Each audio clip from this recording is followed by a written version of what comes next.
Hey guys, it's Peter Powell with the Warm Water Addicts. Today we're going to be tying a rough dub craw. This is a basic carp pattern that I use all the time when I go carping. It's a good staple pattern, it's in my top 5. It resembles a crawfish. Very simple. The beginner tyers can be able to tie it with ease. This is what it's going to look like towards the end. It's bead chain eyes, squirrel tail pinchers.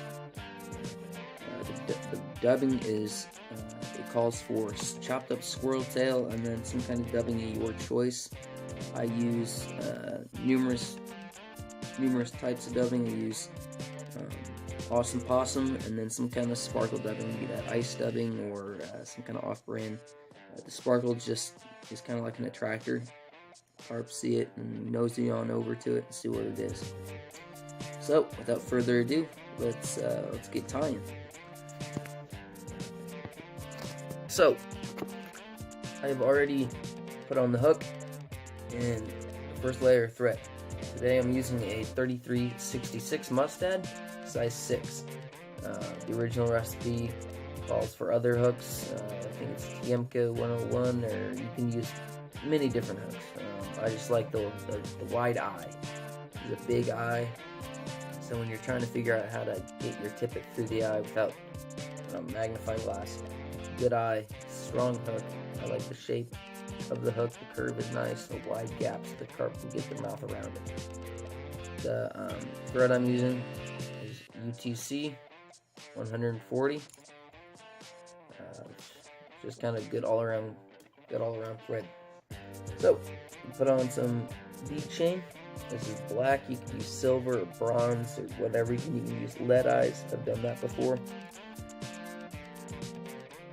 Remember, when you're putting on bead chain, you don't necessarily need to tighten it down as hard as you want, or as hard as you can, sorry.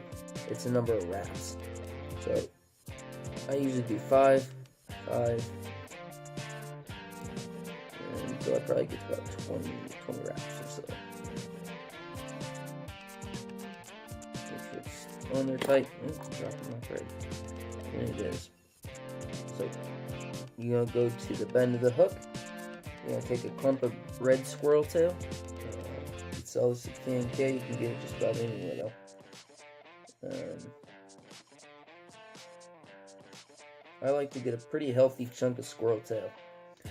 By the time you pick everything out, you're going to need it. So you pick out all the fluff, all the short hairs.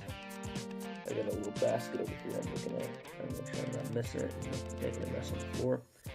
I like my pinchers to be about as long as the shaft of the hook, so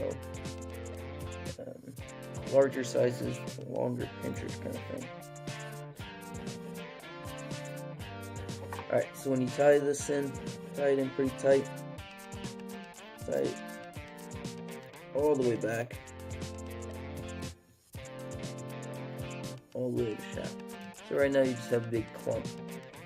You're going to split it, so you can take a pick or something, or you can just pinch, do about a half. You're going to split it. You're going to wrap the thread in between the two clumps 3 times each way. That's what I do. It's pretty easy to split. Make sure your thread doesn't do what I just did.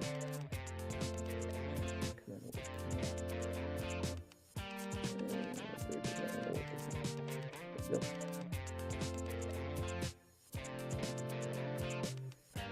You got 3 clumps right now, or 2 clumps. They're kind of frayed. So what you can do to prevent that is you're going to wrap the thread around the clump itself. So you do about 4. So you actually wrap around the clump. Try to get it pretty tight to these wraps. And then you'll get them to stick out like that, and then once they get wet, they'll actually come back in.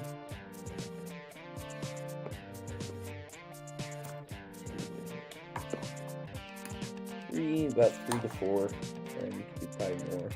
More is better, but for this purpose of the video, we will just do 3.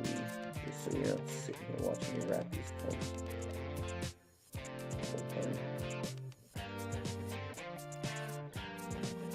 Try to make your clumps pretty even.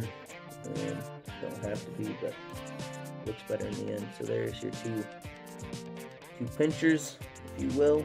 Now for the dubbing, you just use, your chopped up squirrel tail and whatever other dubbing you want to put in there. I like to put some kind of base, be it rabbit or awesome possum. Synthetic with squirrel tail just doesn't work as well. Synthetic doesn't like to dub nearly as well as a natural. So remember, small clumps is the better way to go. I'm using some ice dub pheasant tail. I got a wall over here that I have all my stuff hanging up, so I look over there and make sure I got the moonlight. I got ice dub pheasant tail, and then just a chocolate brown awesome possum.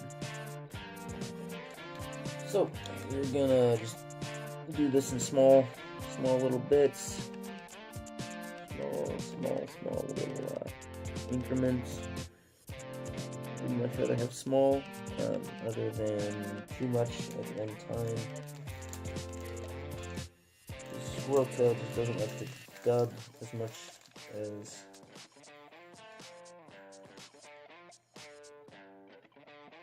a natural or something. And I realized I did say synthetic doesn't work as well as natural, and I'm using a synthetic. Yeah, I kind of make it hard on myself sometimes. But whatever works, I guess.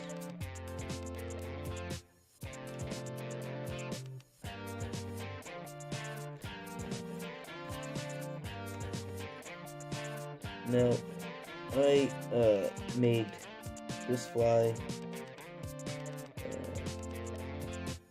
when I first started carping, and then I decided to put legs on it, and I call it my ultimate rough dub. It has bead chain and a bunch of legs. It looks goofy, but the carp like it. So, if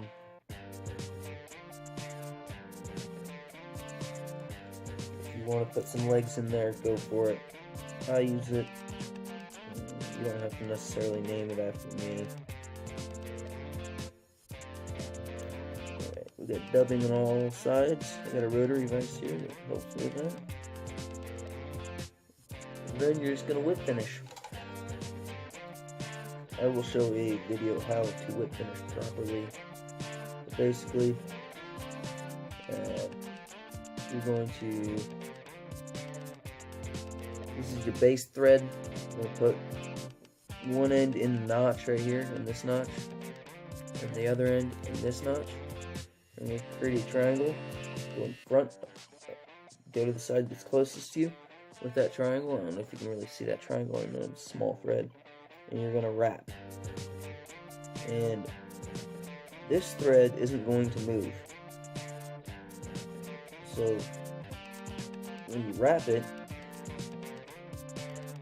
it is a self-sufficient knot, meaning that you don't even need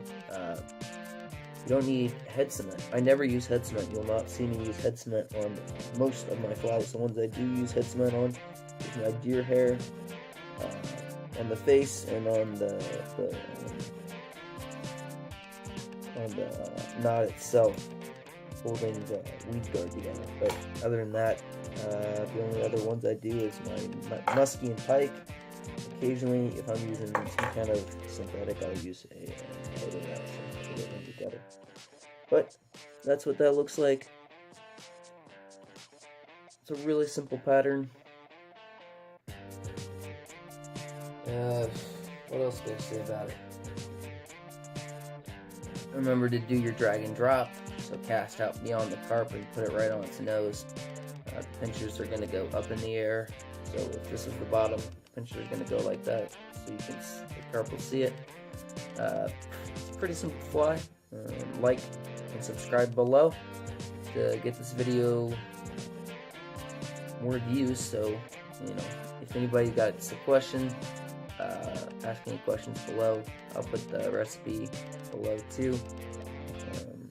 in comments and in the description. So, enjoy this video. Thanks. Bye.